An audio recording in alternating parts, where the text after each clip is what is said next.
PVC, adding that eligible voters will provide their PVC at voting points before they will be allowed to vote in line with the provisions of the 2022 Electoral Act. The INEC chairman, Professor Mahmood Yakubu, announced this at an induction retreat for new resident electoral commissioners in Lagos. The INEC also urged the electorate to disregard misleading statements shared online, which claimed that the voters could vote on election day without the PVC. He stressed that nothing has changed about the Commission's no PVC, no voting policy. The Independent National Electoral Commission has finally begun the distribution of bimodal voter accreditation system facilities to the remaining parts of the country, including the Northeast and Southeast states, which had yet to get the vital election equipment. It was planned that the agency had resumed the airlift of the beavers to states amid security concerns over the safety of the electoral equipment. Reports say the chairman of INEC, Mahmood Yakubu, supervised the airlift at the Murtala Mohammed International Airport, Lagos. INEC had confirmed exclusively to newsmen that the Northeast and Southeast zones were yet to receive beavers. Speaking with newsmen, the National Commissioner and Chairman, Information and Voter Education Committee, INEC, Festus Okoye, explained that the non-delivery and non-receipt of the beavers by the two zones had nothing to do with insecurity.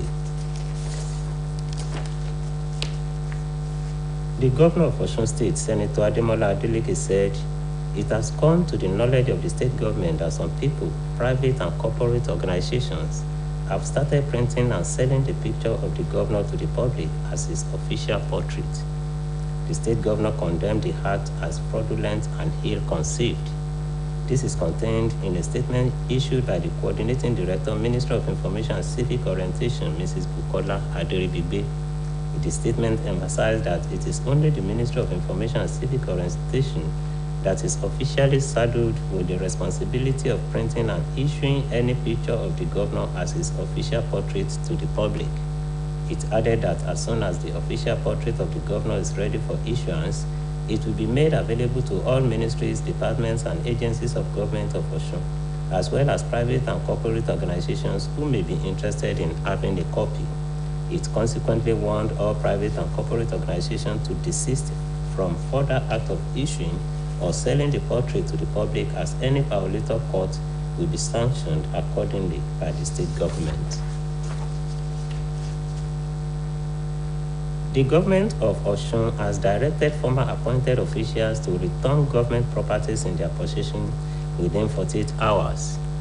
The directive was contained in a press statement signed by Malam Rashid Olawale, spokesperson to the governor, sequel to an allegation of large-scale diversion of government assets by top officials of the immediate past administration.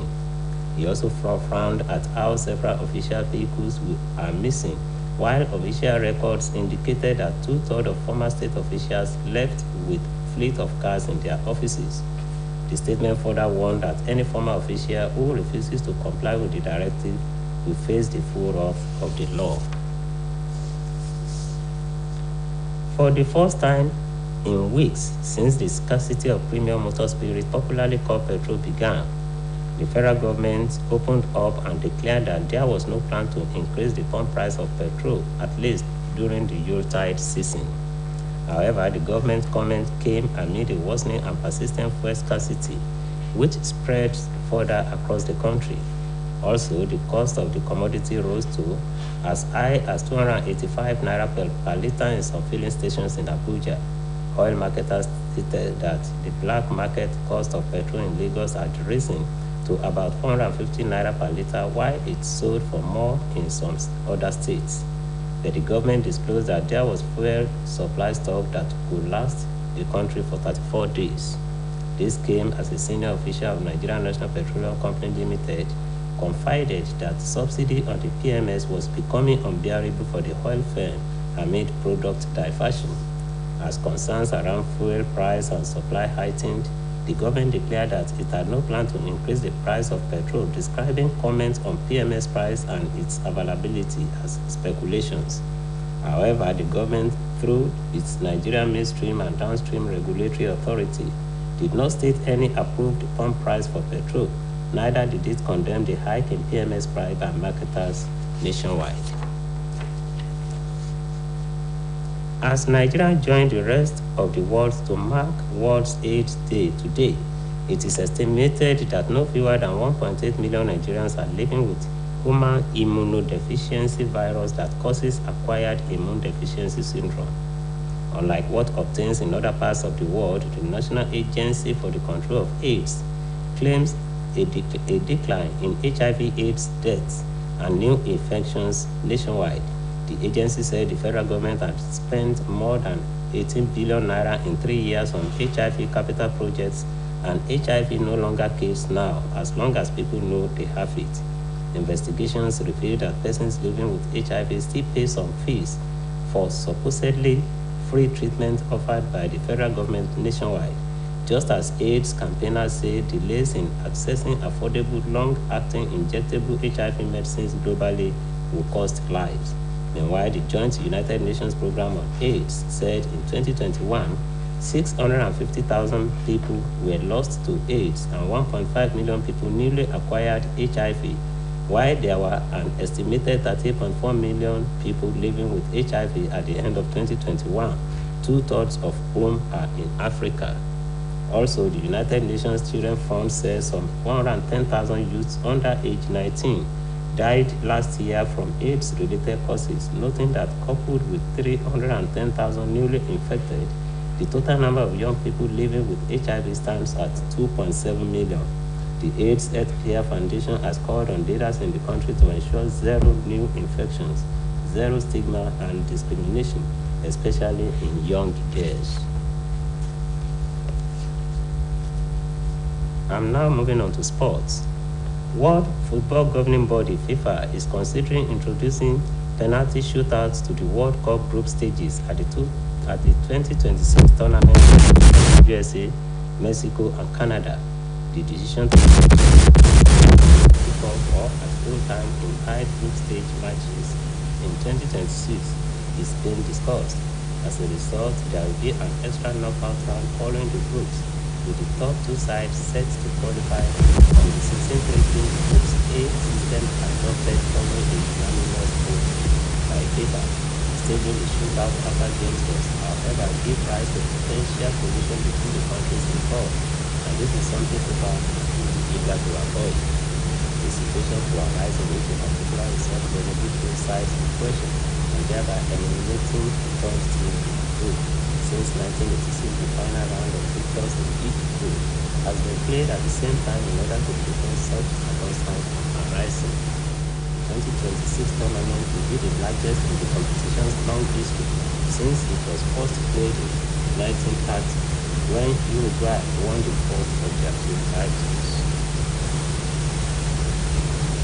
And now, on the foreign scene, an independent panel appointed by the Speaker of South Africa's Parliament has found preliminary evidence that President Cyril Ramaphosa violated his oath of office, and this could lead to his eventual impeachment. Parliament will examine the report, which was submitted, and decide whether to push ahead with the impeachment proceedings next week. This comes just weeks before an elective conference that will decide if Ramaphosa gets to run for a second term on the governing African National Congress ticket at 2024 polls.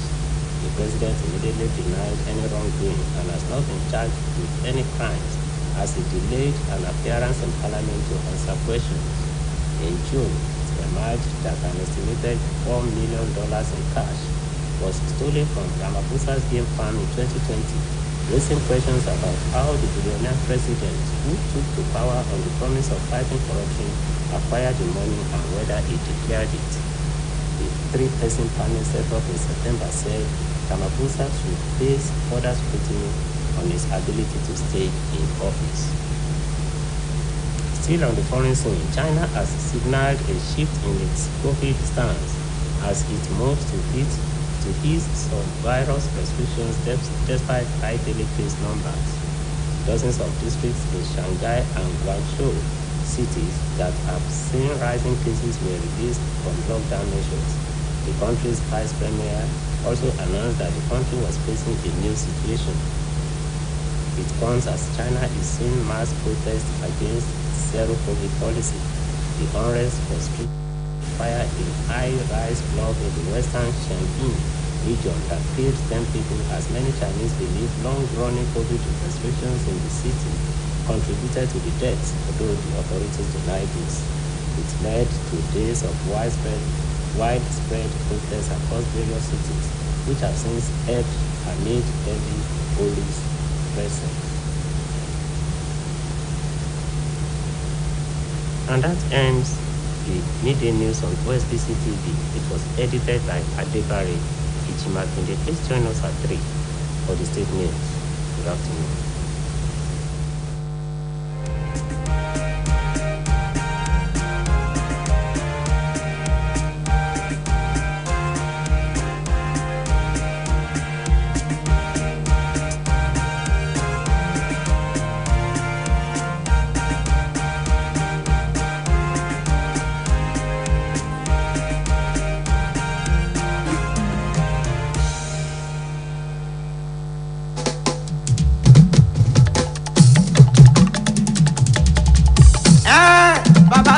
alájẹ oníṣòwò kéékèèké pẹ̀lú oníṣòwò ńláńlá ẹjọ́ TV channel o kò lè jọjà yìí tàyẹ sọ fún wọn.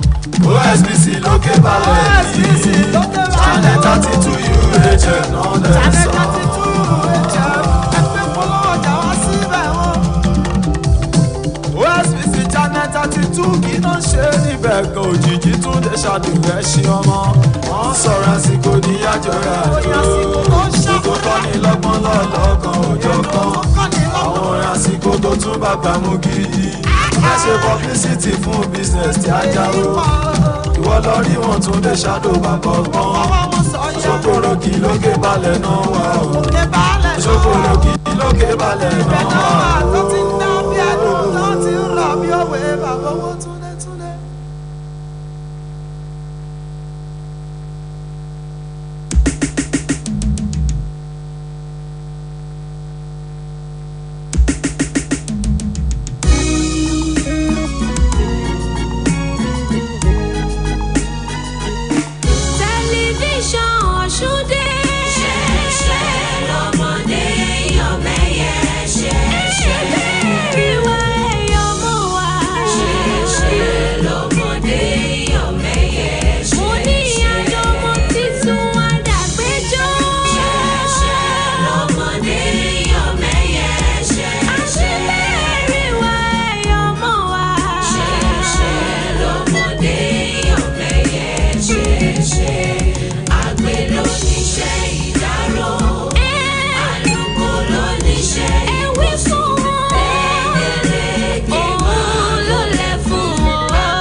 ìròyìn ọjọ́ kan rí la mú wá fún yín Mojíbọ́lá Káyọ̀dé Ọ̀kẹ́ lórúkọ mi. àjọ elétò ìdìbò lórílẹ̀‐èdè yìí INEC ti tẹnu mọ́ ìpinnu rẹ̀ láti rí i dájú pé káàdì ìdìbò alálòpẹ́ làwọn olùdìbò lò lásìkò ìdìbò ọdún tó ń bọ̀.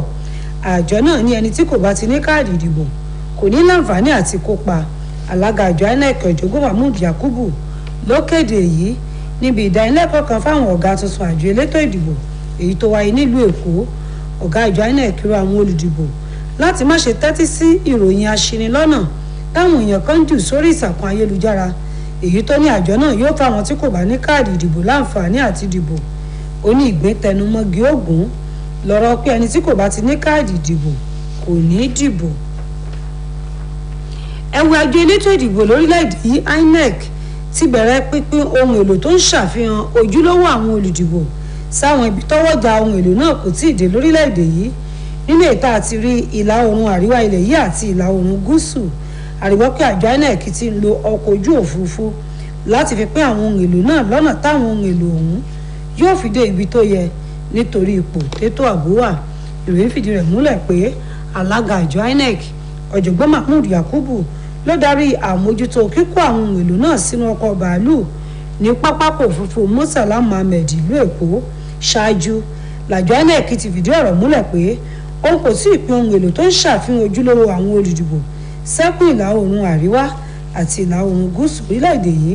Àmọ́ ṣá alága ẹ̀ka tó wà fọ́rọ̀ líla àwọn olùdìbò lọ́yẹ̀ lábẹ́ àjọ INEC Festus Okoye ti ní ọ̀rọ̀ náà kò ní í ṣe pẹ̀lú bójú ọjọ́ ṣe rí lẹ́ka ètò ààbò ilẹ̀ yìí.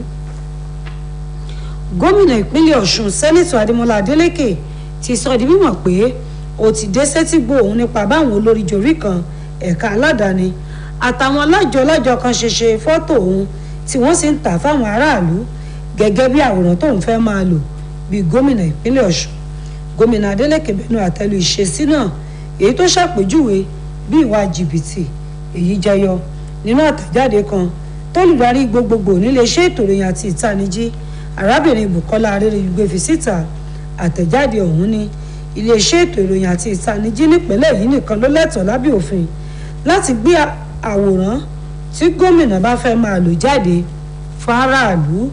Àtẹ̀jáde náà fi kún pé iléeṣẹ́ náà yóò fi àwòrán tí gómìnà fẹ́ máa lò ṣọwọ́ sáwọn iléeṣẹ́ àti lájọ ìjọba ìpínlẹ̀ yìí tó fi mẹ́ẹ̀ka aládàáni kété tíṣẹ́ bá parí.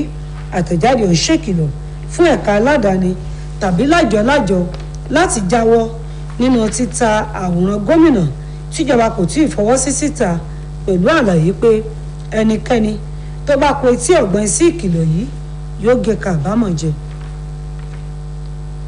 Bákan náà ìjọba ìpínlẹ̀ Ọ̀ṣun ti pàṣẹ kí gbogbo àwọn tó dipò òṣèlú mú lásìkò ìjọba àná nípínlẹ̀ yìí dá dúkìá ìjọba tó bá wà lákàtà wọn padà láàrin ọjọ́ méjì.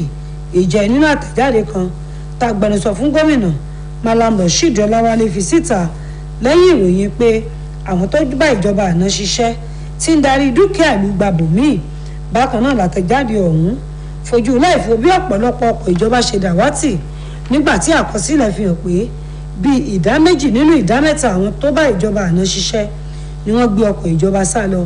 Àtẹ̀jáde ọ̀hún ṣèkìlọ̀ pé èyíkéyìí lára àwọn tọ́rọ̀ kàn tó bá kùnà láti dá dúkìá ìjọba tó wà lákàtà rẹ̀ padà láàrin gbèdéke àkókò yóò fojú winá òfin. Lẹ́yìn ọ̀sẹ̀ díẹ̀ tí epo petro ti di imí eegun yíká orílẹ̀-èdè yìí ìjọba àpapọ̀ ti bọ́ sí gbangba láti kéde pé òun ò lérògbà àti ṣàfikún owó epo petro lásìkò ọdún kérésìmesì.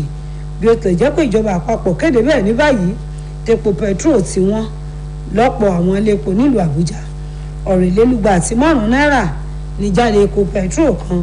Àwọn òǹtajà epo gùnlé àwọn òǹtajà epo gbìnlẹ̀ sọ pé ọ̀tàlélúgbọ̀ọ́dúnmẹ́wàá náírà ní jáde epo petro kan nílùú Èkó nígbà tó tún wọ́n jù bẹ́ẹ̀ lọ láwọn ibì kan.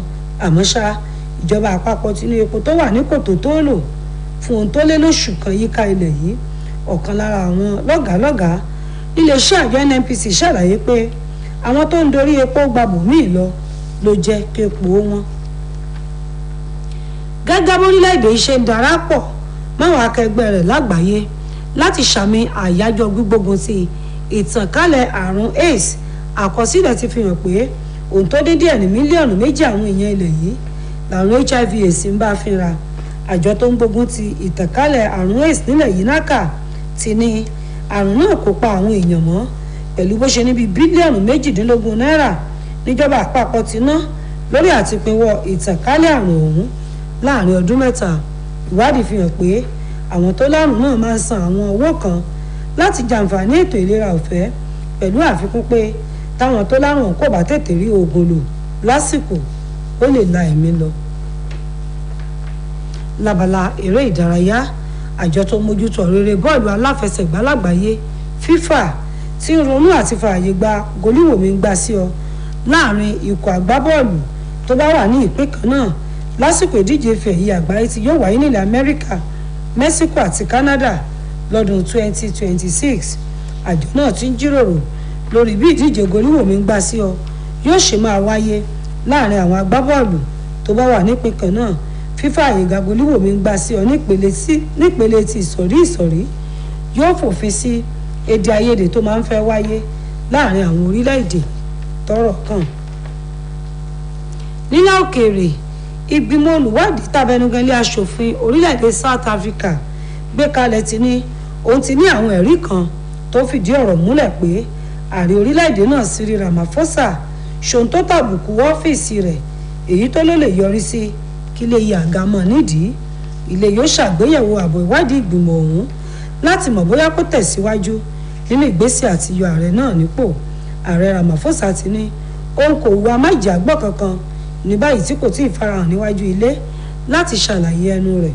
Lóṣù kẹfà ọdún yìí lòkodoro kan fojú hàn pé owó tó tó mílíọ̀nù $4 dàwátì ní oko Ramaphosa lọ́dún 2020, èyí tó mú káwọn èèyàn máa béèrè ibi tí ààrẹ tó lòun fẹ́ gbógun ti ìwà jẹgúdújẹrá ọ̀hún ti rí àdúró owó náà, àti pé ṣókéde pò ní owó tó tó bẹ́ẹ̀ fáráyé. Ìgbìmọ̀ ẹlẹ́ni mẹ́ta tí lé gbé kalẹ̀ lóṣù kẹsàn-án ọdún yìí ti ní ààrẹ náà gbọ́dọ̀ wá ṣàlàyé ara rẹ̀ níwájú ilé lórí ọ̀rọ̀ ọ̀hún. Èyí ló pin ìròyìn Ọjọ́kanri wa fún tàkókò yìí. Olúwarántí Ọ̀jẹ́wùmí lolóòtú. Ìyókù tún di aago 3 kọjá ìṣẹ́jú 15 nígbà tá a máa mú ìròyìn ìpínlẹ̀ Ọ̀ṣun wá fún yín. Ẹ kú kalẹ̀.